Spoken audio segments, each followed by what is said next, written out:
food estate yang ada di Gunung Mas itu ditangani oleh Kementerian Pertahanan. Kok yang menangani Kementerian Pertahanan? Kenapa? Kenapa, Pak? Nah itu juga ini sesuatu hal yang kita mesti tanya ke Pak Jokowi nih. Nah ini kemana ini?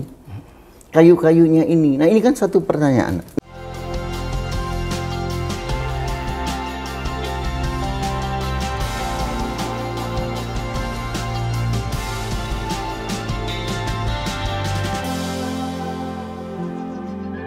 Pertama kita bersyukur bahwa Kalimantan Tengah sebagai tempat untuk food estate. Nah, dari 3 food estate ini, dua ini di bawah Kementerian Pertanian, yaitu di Kapuas dan Pulang Pisau. Kemudian satu lagi di Gunung Mas itu di bawah Kementerian Pertahanan. Nah, saya melihat bahwa dari apa yang ada ini bagaimanapun harus kita dorong keberhasilannya. Bung Fatur, pasti ada kegagalan. Tetapi kegagalan itu jangan menjadi kendala di dalam rangka untuk mengembangkan food estate itu. Nah misalnya, kita kenal adanya intensifikasi. Kalau menurut target, itu diharapkan sekitar 160.000. Antara intensifikasi dan ekstensifikasi. Dan intensifikasi ini sudah dilakukan. Nah, yang perlu mendapat perhatian adalah yang ekstensifikasi. Pembukaan lahan harus dilakukan dengan pendekatan akademis. Seperti apa? Pembukaan lahan harus dilakukan dengan teknis yang baik. Artinya begini. Pertanyaannya tadi. Artinya begini. Pembukaan lahan bukan hanya sekedar membuka. Membalik tanah bukan hanya sekedar membalik tanah. Dan semuanya ada aturannya.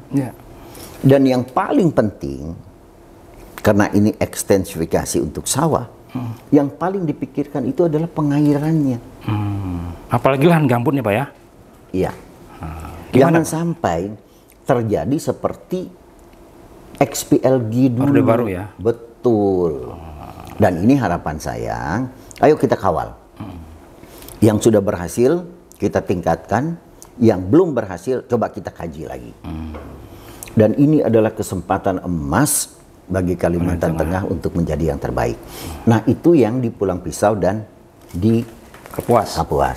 Tetapi yang di Gunung Mas, menjadi pertanyaan saya. Apa itu Pak? Kenapa kok yang menangani Kementerian Pertahanan? Kenapa Pak? Nah, itu juga, ini sesuatu hal yang kita mesti tanya ke Pak Jokowi nih. Food estate yang ada di Gunung Mas itu ditangani oleh Kementerian Pertahanan. Kenapa tidak ditangani oleh Kementerian Pertanian? Yang proporsionalnya. Artinya kan dia bergeser aja tuh. Mobilisasi peralatan tidak perlu banyak dilakukan karena itu di bawah satu atap yaitu Kementerian Pertanian. Kemudian juga sumber daya manusianya juga bisa digeser dari Pulang Pisau, dari Kapuas ke Gunung Mas. Nah, pertanyaan mendasarnya adalah bahwa kenapa itu menjadi ditangani Kementerian Pertahanan? Infonya terkait dengan masalah ketahanan pangan. Infonya.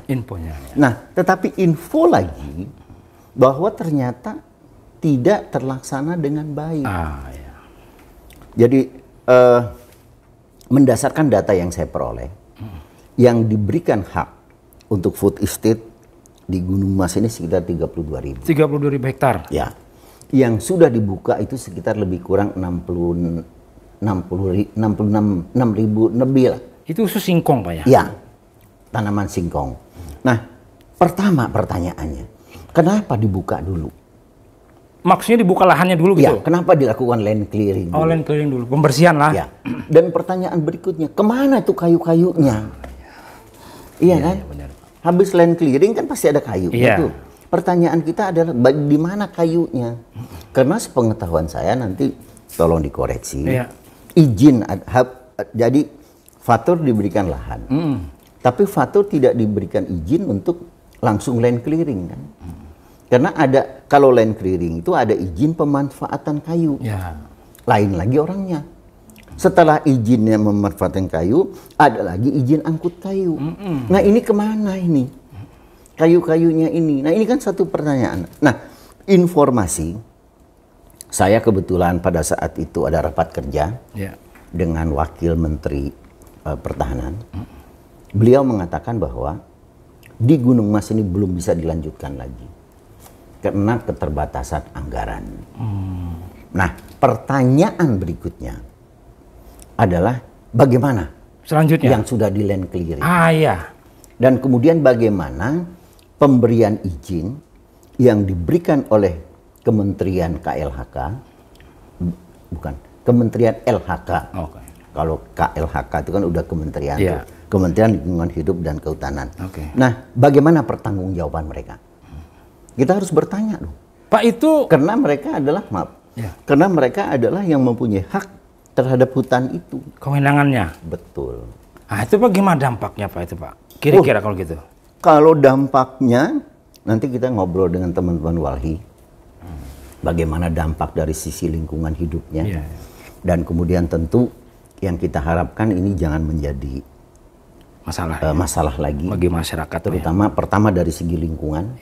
Kemudian kedua jangan sampai lahan ini menjadi terlantar. Dan kemudian akibatnya tentu merugikan.